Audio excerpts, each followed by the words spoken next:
Good morning everyone. Welcome back to our online classes again.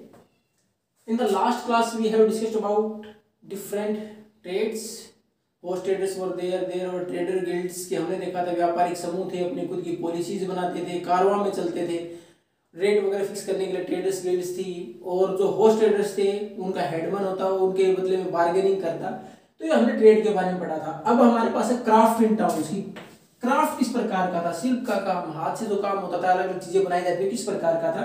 तो उसमें देखोगे कि एक तो कर्नाटका के अंदर विदार जगह है, वहां इतना अच्छी डिजाइनिंग होती थी मेटल के ऊपर जो डिजाइन बनाते थे, तो उस जगह के नाम पर ही उस आर्ट का नाम ही बिदरी पड़ गया, विदार के नाम पर। उसके अलावा कम्युनिटी थी जैसे पांचाल सो और जिनको विश्वकर्मा भी बोलते थे, वो इतनी अच्छी कम्युनिटी थी जो कि महत्वपूर्ण थी किसी भी जगह में कोई बिल्डिंग वगैरह निर्माण करने के लिए। ये क्या क्या काम करते थे? गोल्ड स्मिथ का, सुनार का काम करते, ब्रोंज स्मिथ कांस्य की चीजें बनाने का काम करते, ब्लैक स्मिथ लोहार का काम करते।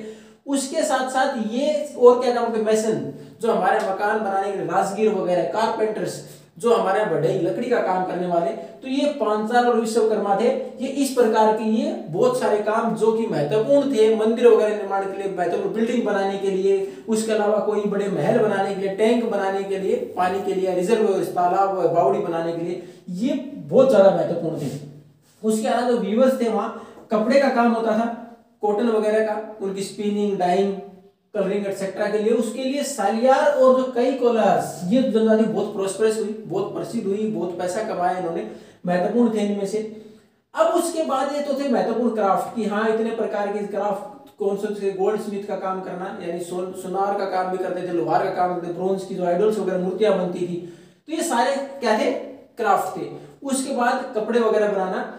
लेकिन उसके साथ साथ एक महत्वपूर्ण शहर है, हम यहाँ इन तीन शहरों को डिस्कस करेंगे, हम्पी, सूरत और मछलीपट्टनम।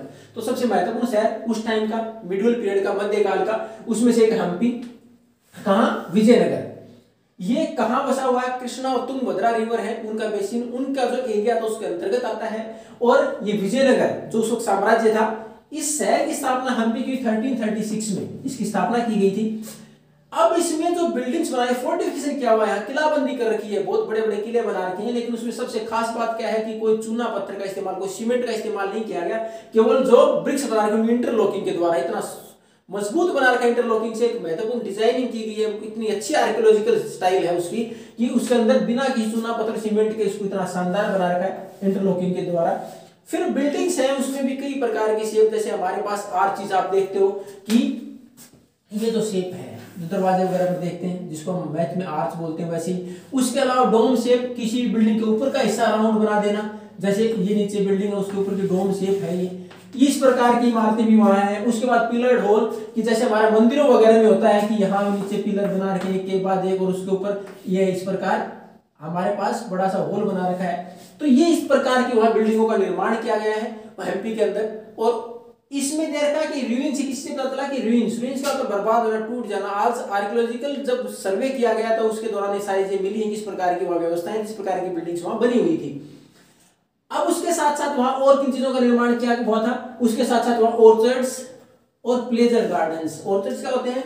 वो बागान, फलों के लिए बागान बनाए गए। और प्लेजर गार्डन खुश रहने के लिए, जैसे हमारे गार्डन वगैरह होते, घास बनाने जहाँ घूम सकते हो हम, धूप वगैरह लगाने के बाद जैसे बोलते हैं, ऐसे ही अच्छे अच्छे गार्डन बना रखे थे।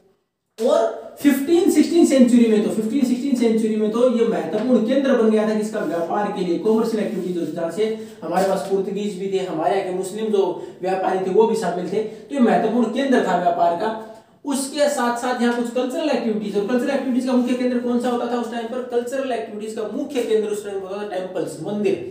अब उसके अंदर मंदिरों के अंदर क्या था? देवदासियां, देवदासी जो भगवान के सामने डांस करती थी, नृत्य करती थी। उसके साथ साथ राजा के लिए अगर हम बात करें तो वहां पिलर्ड हॉल, एक विरूपक्ष टेम्पल है, विरूपक्ष टेम्पल शिव भगवान का मंदिर है बड़ा, उसके अंदर बड़ा सा पिलर हॉल, बड़ा सा एक हॉल है जो पिलर्ड है, नीचे पिलर लगा के फिर उसको लंबा हॉल बना रखा, उसके अंदर डांस करती राजा के सामने।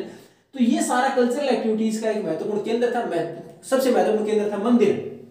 उसके बाद अगर हम बात करें तो यहां सबसे महत्वपूर्ण फेस्टिवल, जैसे आज हमारे नवरात्रे, वहां भी महानवमी का फेस्टिवल बहुत धूमधाम से मनाया जाता है। और उसी दौरान वहां एक प्लेटफॉर्म बना रखा है जिस पर यह माना जाता है कि उस टाइम पर राजा जो होता था, विजयनगर का जो भी किंग होता उसके ऊपर बैठता, बाकी से गिफ्ट भी लेता और उसके साथ साथ जो कल्चरल एक्टिविटीज थी वो एंजॉय भी करता था और बहुत धूमधाम से महानवमी का फेस्टिवल वहां मनाया जाता था। लेकिन ये सारी चीजें खत्म कब होगी हम्पी की, जब विजयनगर एम्पायर की हार हुई 1565 में। 1565 में विजयनगर एम्पायर को हरा दिया गया, किसके द्वारा, जो डेक्कन, जो दक्कन की हमारी पावर थी, जिसमें बेरार, बिदार, उसके साथ साथ अहमदनगर, बीजापुर, ये जो रियासत थी, गोलकोंडा, यहाँ की रियासतों ने मिलकर जब विजयनगर को हरा दिया, उसके बाद ये सारी व्यवस्थाएं इतनी शानदार आर्कियोलॉजिकल स्टाइल थी, फोर्ट्स थे, बिल्डिंग्स थी, और जो वहां इतने सारे पैलेस, महल बना रखे थे, या फिर उन मंदिरों के अंदर जो कल्चरल एक्टिविटी, जो मंदिर बना रखे थे शानदार, वो सारी धीरे धीरे वहां खत्म होते चले गए। In the next class, we are going to continue with some more cities of medieval period like Surat and Masulipatam. If you are not getting anything, then you can ask. Thank you and have a nice day.